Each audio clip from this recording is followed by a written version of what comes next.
მოგესალმებით, მეგობრებო, ვიწყებთ კომიტეტის ხდომას. დღეს წესრიგი გვაქვს ორი საკითხი.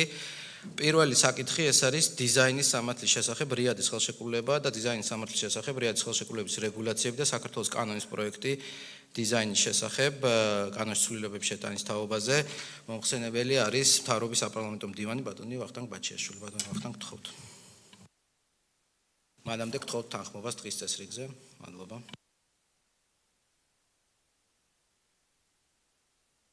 მოგესალმებით, წარმოგიდგენთ დიზაინის სამართლის შესახებ რიადის ხელშეკრულებას, დიზაინის სამართლის შესახებ რიადის ხელშეკრულების რეგულაციებს და აქედან გამომდინარე საქართველოს კანონის პროექტს დიზაინის შესახებ საქართველოს კანონში ცვლილების შეტანის თაობაზე.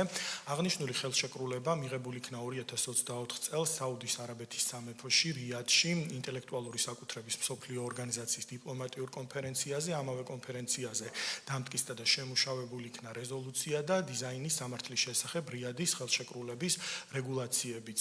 ხელშეკრულების მიზანია გაამარტივოს და უნიფიცირებული წესები შეიმუშაოს დიზაინერებისათვის იმ თვალსაზრისით, რომ სხვადასხვა ქვეყნის ეროვნული კანონმდებლობა განასხვავებს და განსხვავდება ერთმანეთისაგან.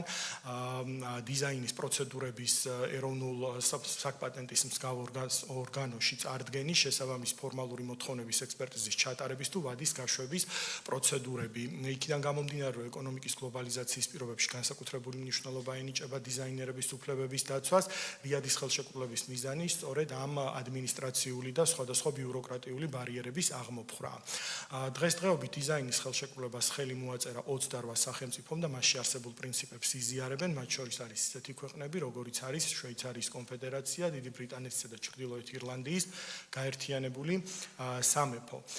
დიზაინის სამართლის შესახებ რიადის ხელშეკრულების ხელმოწერა შესაძლებელი იყო კონფერენციის დასრულებიდან 1 წლის განმავლობაში, მას შემდეგ კი წევრი სახელმწიფოები უნდა შეუერთდნენ, სხვადასხვა სახელმწიფოები, რომლებიც სურვილი აქვთ ეს რეგულაციები სავალდებულოდ აღიარონ, უნდა შეუერთდნენ. შესაბამისადაც საქართველოს მხრიდან წარმოდგენილია შეერთების შესახებ დოკუმენტი და დიზაინის სამართლის შესახებ რიადის ხელშეკრულებასთან შეერთებით ეროვნული კანონმდებლობა გახდება უფრო მეტად თავსებადი იმ საერთაშორისო პრინციპებთან, რომელიც შესაძლებლობას მისცემს მცირე და საშუალო ბიზნესის წარმომადგენლებს, რომ ზედმეტი ბიუროკრატიული დანახარჯის გარეშე მსგავსი პროცედურებით რიადის ხელშეკრულების მონაწილე წევრ სახელმწიფოში მსგავსად უზრუნველყონ საკუთარი დიზაინიდან გამომდინარე განსაკუთრებული უფლებების დაცვა, ისევე როგორც წევრი სახელმწიფოს მოქალაქეებისთვისაც შესაძლებელი და განჭვრეტადი იქნება საქართველოსში არსებული კანონმდებლობა, რომელიც მათ განსაკუთრებულ უფლებებს დაიცავს და აღიარებს საქართველოს ტერიტორიაზე. უნდა აღინიშნოს, რომ ეროვნული კანონმდებლობა, კერძოდ კანონი დიზაინის შესახებ, არსებითად თავსებადია რიადის ხელშეკრულებით განსაზღვრულ რეგულაციებთან, თუმცა გამოიკვეთა ორი საკითხი, რომელიც აუცილებელია, რომ ეროვნულ კანონმდებლობაში აისახოს. შესაბამისად წარმოდგენილია ცვლილებების პროექტი და ითვალისწინებს დიზაინის კანონში ცვლილებების ასახვას, რომელიც გულისხმობს შესაბამისი მომსახურების საფასურის გადახდის შემთხვევაში საკონვენციო ან საგამოფენო პრიორიტეტის მოთხოვნის უფლების ვადის გაშვების შემთხვევაში, ისევე როგორც განსაკუთრებული უფლების ვადის გაშვების შემთხვევაში მისი აღდგენის შესაძლებლობას, მაშინ, როდესაც ამგვარი ვადის გაშვება განპირობებული იყო ობიექტური საპატიო მიზეზებით და პირმა ყველა ზონმა მიიღო იმისათვის, რომ შესაბამისი მოთხოვნა დაეყენებინა, თუმცა გარკვეული გარემოებებიდან გამომდინარე ამ მოთხოვნის დაყენება ვერ მოხდა. დიზაინის სამართლის შესახებ რიადის ხელშეკრულებასთან შეერთებით საქართველო და ქართული ინტელექტუალური საკუთრების სამართალი კიდევ უფრო დაუახლოვდება ინტელექტუალური საკუთრების სფეროში ბოლო პერიოდში არსებულ უახლეს ტენდენციებს. მადლობა, კოლეგებო, ხომ არ არის კითხვა ამასთან დაკავშირებით? არ არის, მგონი საკმაოდ ნათლად წარმოადგინა ბატონმა ვახტანგმა საკითხი. მადლობა, კენჭისყრაზე ვაყენებ ამ საკითხს, ვინ არის მომხრე.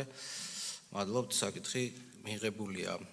რაც შეეხება მეორე საკითხს, ეს ჩემი ასე ვთქვათ პროექტი, ამიტომ წარმოვადგენ. ეს არის დადგენილების პროექტი მეგობრობის ჯგუფთან დაკავშირებით. მინდა გაცნობოთ, რომ მაროკოს პარლამენტში რამდენიმე ხნის წინ შეიქმნა საქართველოსთან მეგობრობის ჯგუფი და შესაბამისად მაროკოს პარლამენტმა გთხოვა, რომ მსგავსი ჯგუფი შეიქმნას საქართველოს პარლამენტშიც.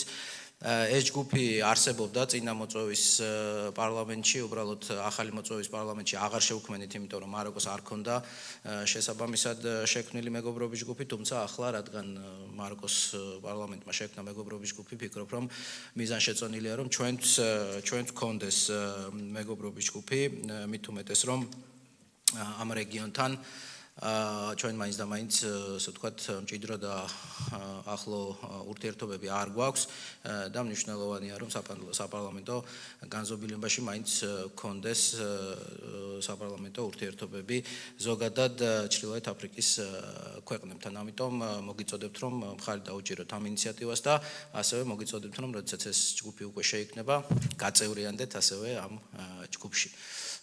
თუ კითხვები არის, შემიძლია გიპასუხოთ, თუ კითხვები არ არის, შესაბამისად ვაყენებ კენჭისყრაზე ამ საკითხს და ვინ არის მომხრე რომ შევქმნათ პარლამენტში მაროკოსთან მეგობრობის ჯგუფი. მადლობთ, საკითხი გადაწყვეტილია. ჩვენ დღეს სხვა საკითხი არ გვაქვს. შესაბამისად კომიტეტის სხდომა ამით დასრულებულია. მადლობას გიხდით მონაწილეობისთვის.